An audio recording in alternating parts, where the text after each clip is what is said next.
वैजापूर नगरपालिकेच्या निवडणुकीच्या रणसंग्रामात राजकीय वातावरण चांगलेच तापले आहे। वैजापुरात भाजप व शिवसेना शिंदे गटाची लढत होणार असे दृश्य तरी सध्या समोर दिसत आहे। दरम्यान या घडामोडींमध्ये विरोधक कुठे हरपले आहे असा प्रश्न उपस्थित केला जात असतानाच राजकीय वर्तुळात एक चर्चा नव्याने सुरू झाली आहे। लवकरच वैजापूरच्या राजकारणात मोठे बदल होणार असल्याची माहिती सूत्रांकडून प्राप्त होत असून या दृष्टिकोनातून सध्या बैठकी जोरात सुरू असल्याची माहिती देखील प्राप्त होत आहे।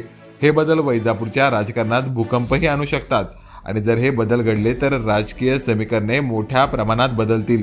सध्या शिवसेना शिंदे गटाकडून आमदार रमेश बोरनारे यांचे लहाने बंधू संजय बोरनारे हे नगराध्यक्षपदाची निवडणूक लढवणार असल्याचं चित्र समोर असून भाजपकडून डॉक्टर दिनेश परदेशी हे नगराध्यक्षपदासाठी लढणार असल्याचं चित्र समोर येत आहे। शिवसेना शिंदे गटाकडून परदेशी यांना रोखण्यासाठी साम दाम दंड सर्व प्रकारचे प्रयत्न सुरू असून सध्या राजकीय घडामोडींनी वेग घेतला असून लवकरच वैजापूरच्या राजकारणात अनपेक्षित बदल होणार अशी चर्चा सुरू आहे, ज्यानुसार अनपेक्षित युती अथवा पक्षात प्रवेश होण्याची शक्यता देखील सध्या वर्तवली जात आहे।